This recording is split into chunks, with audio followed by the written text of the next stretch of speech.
Hi everyone, turn 13. This will be a bit longer, mainly because we've got a big arena fight to go through.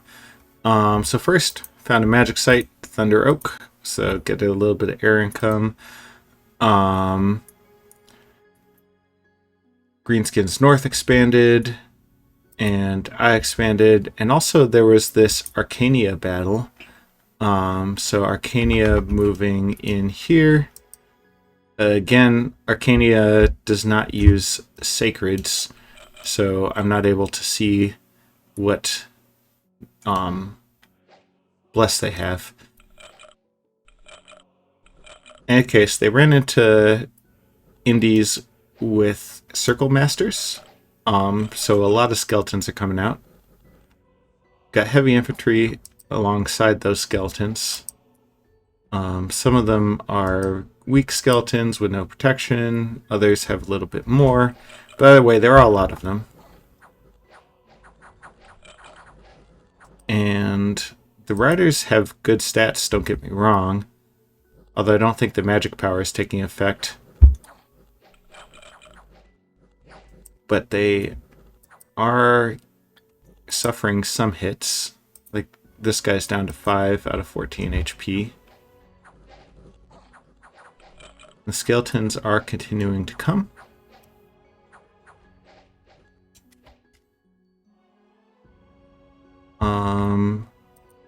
Champion got scared off from HP losses.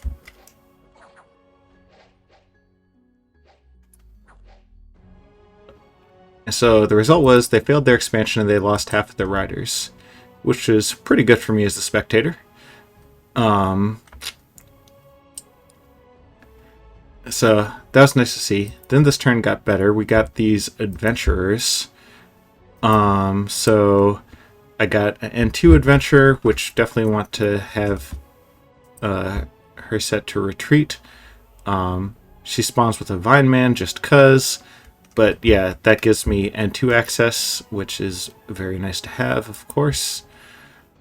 And then I got a miracle here. And this is a great miracle. Got Dominion score graphs and extra income.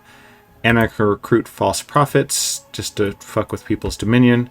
I can also recruit bishop fishes, except I can't because those are underwater only. Regardless, very happy to have that. And then 10 free gems and a bit of gold. So yeah, that went well. Now let's look at the arena. First, we had this Nurgle demon. It's got this fear aura thing and a bunch of attacks. He's already berserked. Versus my partner's Disciple, Immortal 3, and Burning Blade. This is something that we are not sure about, because it says immortality does not work on other planes, and the arena might be another plane. So we're not exactly sure what happens if he dies in the arena.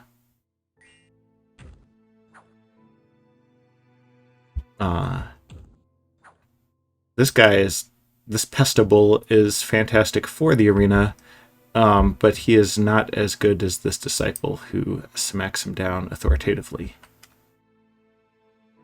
Alright, now we have Alar versus Is. Here is Alar with this Alhoon. He's got Mind Blast and some Death Magic. This guy is a Sacred guy with Fire Breath, because he's a Morgan champion.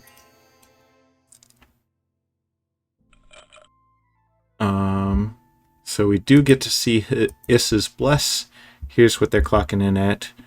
Who knows if we'll actually run into them, but it's a rainbow with Fire 6,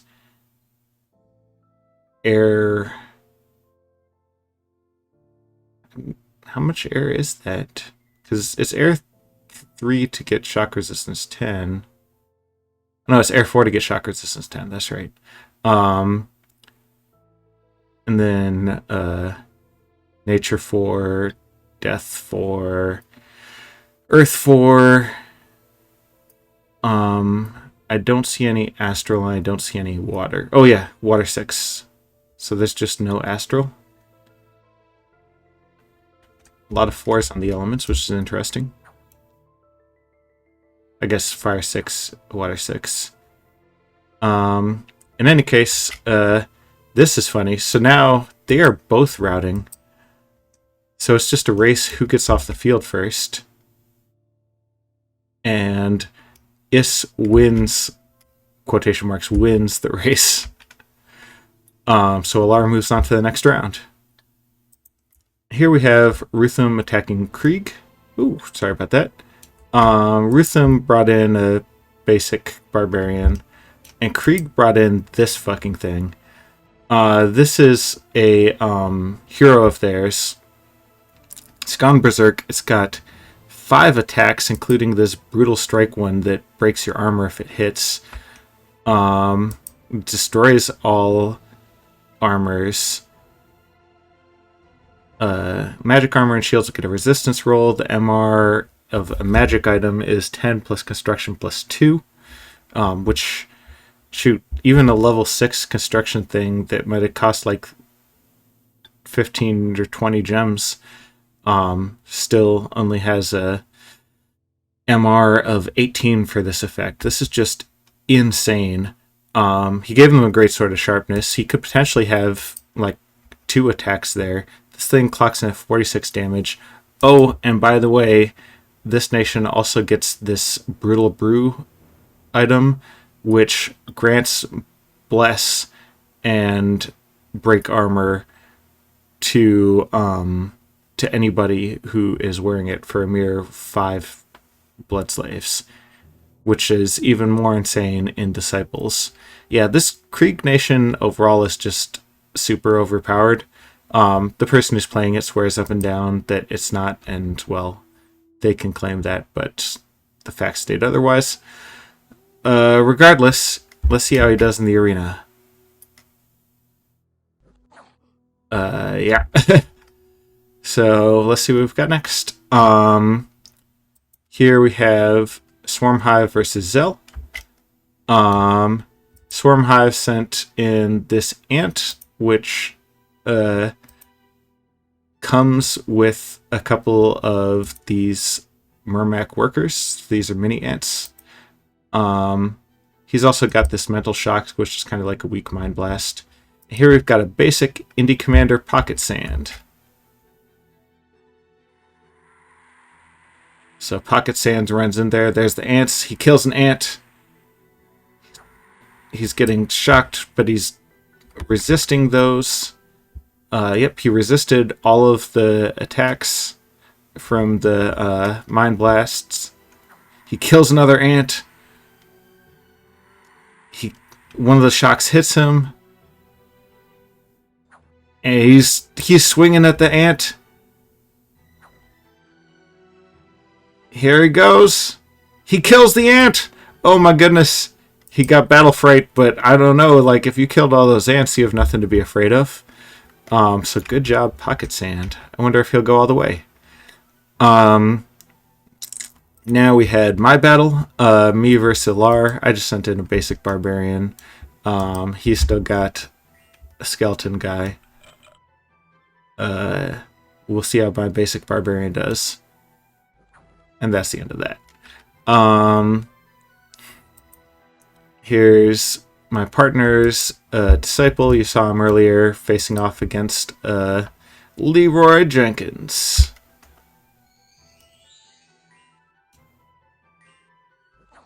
And he busts himself before slapping this guy for interfering with his buffing. Now we've got Krieg attacking my other partner. My other partner sent in this guy with the short sword, which is why it's called Short Sword Long Dong. And yeah, Krieg guy just obliterates him, which that makes sense.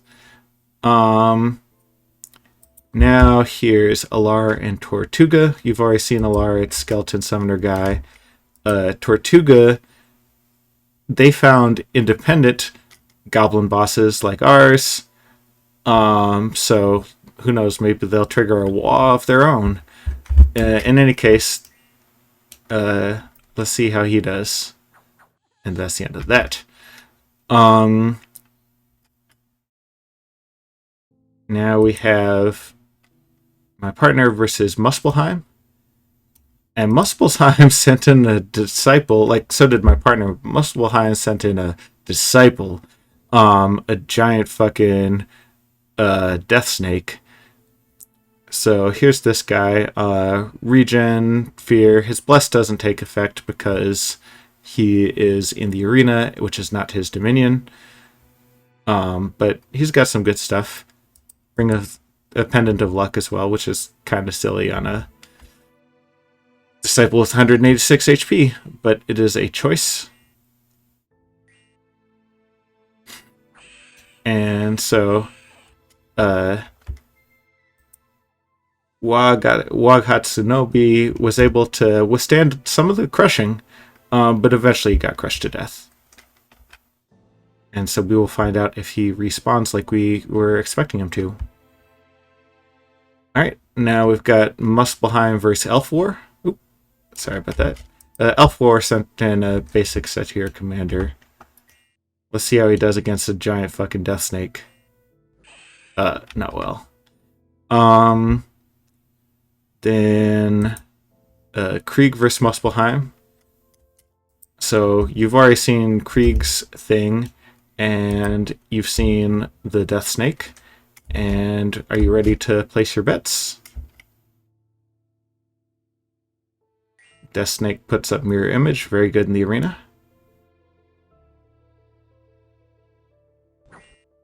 Cast Quicken Self, so now he is quickened. So he's doing double crush attacks. Gets in the first blood, taking him down from 47 to 30. The poison takes effect. He is not regenerating. Oh yeah, here's Krieg's Bless. Fire 6, Air 4, Nature 4, Astro 4. I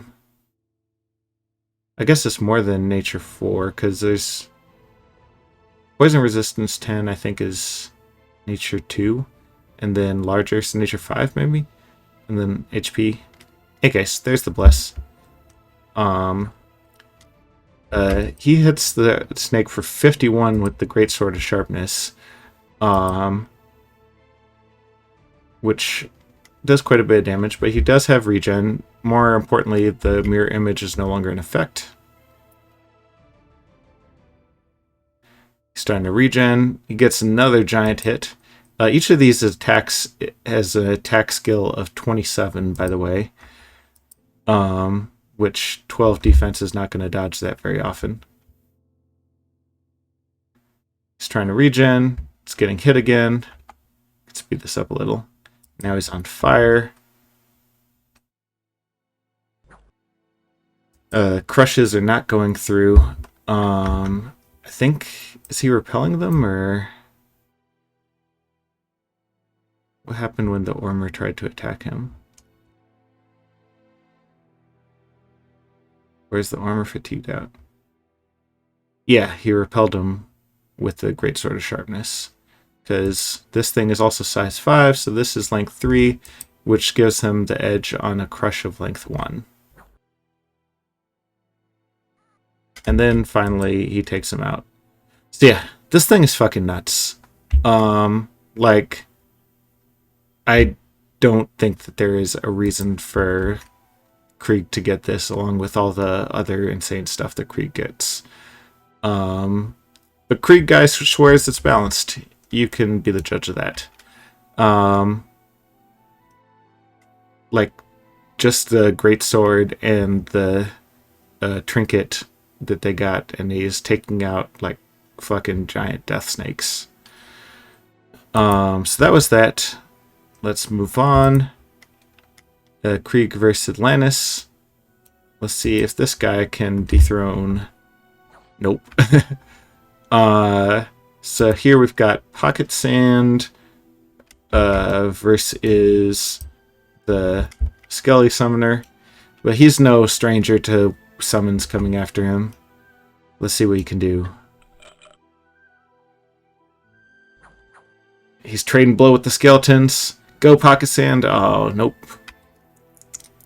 So the final battle between Skeleспammer and OP Death Knight.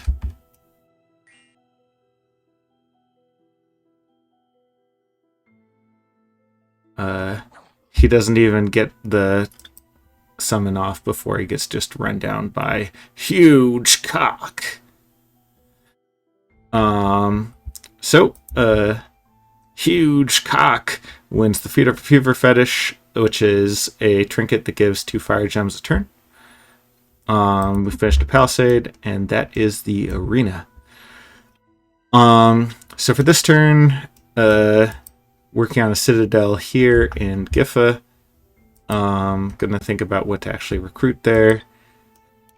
We got this, so we're working on a fortress now, and we'll get a High Magus who can then give all these guys Desert Winds. That's where most of my money is going. I'm gonna finally take a shot at these barbarians here, and we'll see how well that goes. I wonder where those death scales are coming from.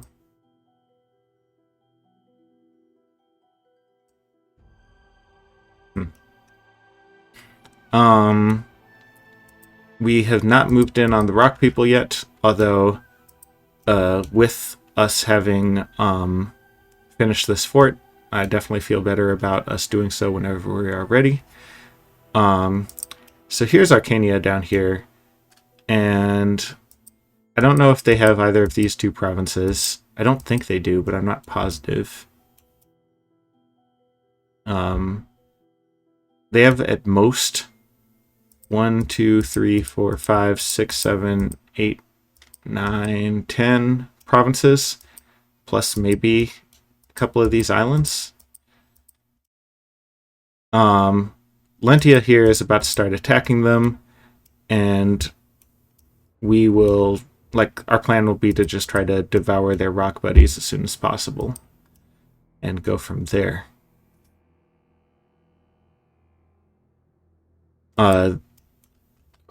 Part of that plan is going to include boating some guys from my capital who can just show up here on Karnak and block it, because Karnak is not in a position to actually break sieges.